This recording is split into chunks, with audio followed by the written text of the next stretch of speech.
Ibig sabihin, ikaw lalaki, may asawa ka, nakipagtalik ka sa babae na hindi mo asawa, hindi iyan concubinage. Pag ang ikaw babae, may asawa ka, nakipagtalik ka sa lalaki na hindi mo asawa, crime yun, adultery. Ano naman po ang mga, ano naman ang kaso kapag lalaki naman ang nangaliwa? Iba naman yun. Okay? Don't forget sa babae, adultery. Ang word adultery, the essence of the crime is carnal knowledge. Or in layman's term, the essence of the crime is sexual intercourse. Pakikipagtalik sa lalaki na hindi mo naman asawa. Yun ang adultery. Ang concubinage, hindi makikipagtalik ang crime. Kasi, ibig sabihin, ikaw lalaki, may asawa ka, nakipagtalik ka sa babae na hindi mo asawa, hindi iyan concubinage. Pag ang ikaw babae, may asawa ka, nakipagtalik ka sa lalaki na hindi mo asawa, crime yun, adultery. Pero, pag lalaki ka, nakipagtalik ka sa babae na hindi mo asawa, hindi yun krimen. Hindi yun krimen na concubinage. Kasi ang concubinage, tatlong circumstances ang concubinage. Ano yun? Number one, keeping a mistress in a conjugal dwelling. Ibig sabihin, dinala mo ang kabit mo sa bahay ninyong mag-asawa. Dinala mo. Keeping a mistress in a conjugal dwelling. Second, you had sexual intercourse in a scandalous manner. Ibig sabihin, nagsasama kayo bilang mag-asawa, alam ng buong bayan na yan, na may asawa ka, lalaki ka, may asawa ka, nagbahay ka, or nagsasama kayo bilang mag-asawa ng ibang babae. Or third, you cohabit with her in another place. Ibig sabihin, for example, may katulong ka. Hindi mo naman yun, wala naman kayong sexual relationship ng katulong na yun. Doon sa labas. Pinasok ang katulong. Habang ang katulong na sa bahay na, kasi katulong may relasyon kayo. Can you be liable of concubinage? Hindi. Bakit? Sabi ng batas, kailangan dinala mo ang kabit mo sa bahay ninyong mag-asawa. Ibig sabihin, may relasyon na kayo habang yung babae na yan nasa labas ng bahay pa. Pero, kung pinasok mo ang babae na wala pa kayong relasyon, nagka-relasyon kayo or nagbuo yung relationship ninyo habang nasa bahay na, doon ang concubinage. Ibig sabihin, pag dinala mo ang kabit mo sa bahay mong asawa, ibig sabihin, kabit mo na siya while nasa labas pa lang siya ng bahay. Pero pag dinala mo ang isang babaeng maganda, ginawa mong katulong, tapos nagligawan kayo doon, is it concubinage? Hindi. Kasi in the very first place, hindi mo naman siya dinala. Nandun kayo nagligawan sa loob. So hindi krimen yan. Kasi word ang ginamit ng batas, dinala mo ang kabit mo sa bahay ninyong mag-asawa. Ibig sabihin, iba ang adultery.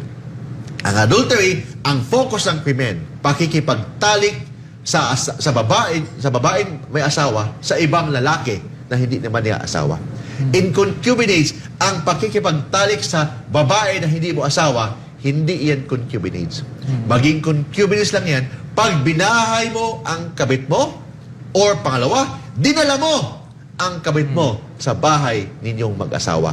Very critic yung word na dinala. Bakit very complicated yung word na dinala? Bakit?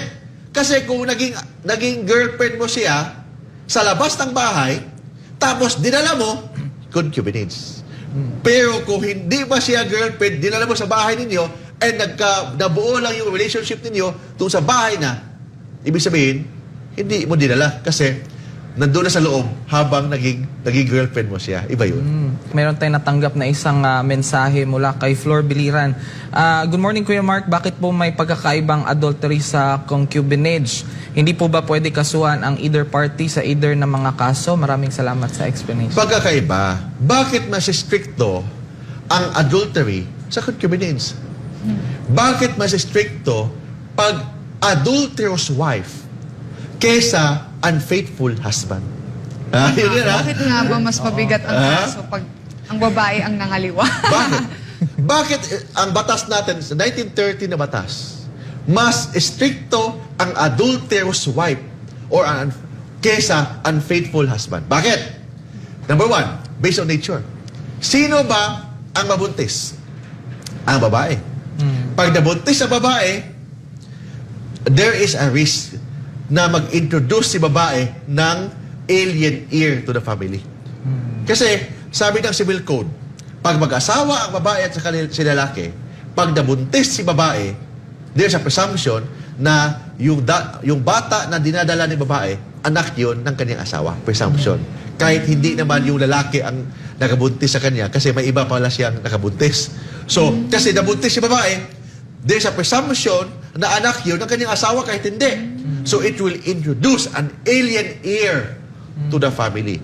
Pag may alien heir doon, dala-dala mo, kala mo anak mo, hindi pala anak mo. Ay, oo nga. So, ibig sabihin, pag mana ang pag-uusapan, kahit di mo anak, kasama pala sa mana, itong unfair naman sa lalaki.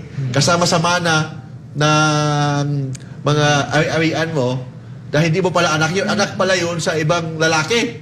So, it means, it will create or it will introduce an alien heir to the family. That's why, mas stricto ang pangangaliwa or yung adulterous wife kaysa unfaithful husband. Stricto kasi mere sexual intercourse sa babaeng may asawa sa ibang lalaki, krimen na. Pakikipagtalik lang, wala kang ginagawa, nakipagtalik ka lang, krimen na. But pag lalaki, mere sexual intercourse is not a crime. Hindi yan krimen. It's not concubinage. Maging krimen lang yan kung binahay mo ang kabit mo, nagsasama kayo bilang mag-asawa, or dinala mo ang kabit mo sa bahay ninyong mag-asawa. Grabe naman. Grabe, no? Parang, Ay, akala ko nung una one-sided yung ganong Ay, hindi. law na... May philosophy, may prinsipyo, may sagot. Bakit ganon? Yes. Of course, yung mga feminist na mga grupo lalaw. Hindi, unfair. Unfair daw kasi pag ang lalaki ng aliwa, lusot. Pag ang babae ng aliwa, hindi, kulong. Tapos ang concubinist, hindi, yung concubine pala, ano ba yung concubine? Ang tawag doon sa kabit ni lalaki, concubine. Alam mo ba, pag ma-convict si lalaki ng concubinist, yung kanyang kabit, hindi makukulong. Concubine, hindi makukulong. Destierro lang ang penalty. Pero sa destierro, palayasin lang siya sa lugar ni lalaki. Hindi makukulong. Pero si paramour, yung kabit ni babae, makukulong. Ha? Okay. Ang kabit ni lalaki, hindi makukulong. Destierro lang ang penalty. Ibig sabihin, palayasin lang sa lugar ni lalaki. Yun ang pagkakaiba ng dalawa. So that's why yung mga feminist group, fight! Women's right daw. Kailangan daw equal.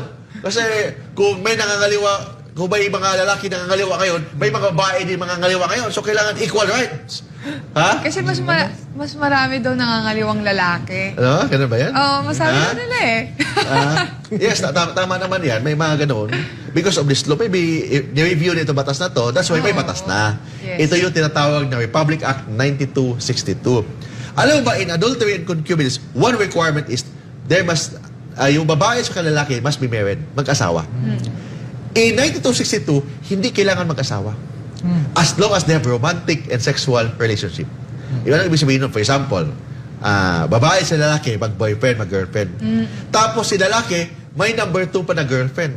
May number 3 pa na girlfriend. Itong yung first girlfriend, pwede magdemanda sa lalaki ng psychological abuse, emotional abuse, kasi sinaktan ni lalaki yung damdamin ng isang babae. yun, ganun pala. Kasi ang babae daw, dapat mamahalin. Pero sakit ko na dapat mamahalin daw, hindi daw sinasaktan.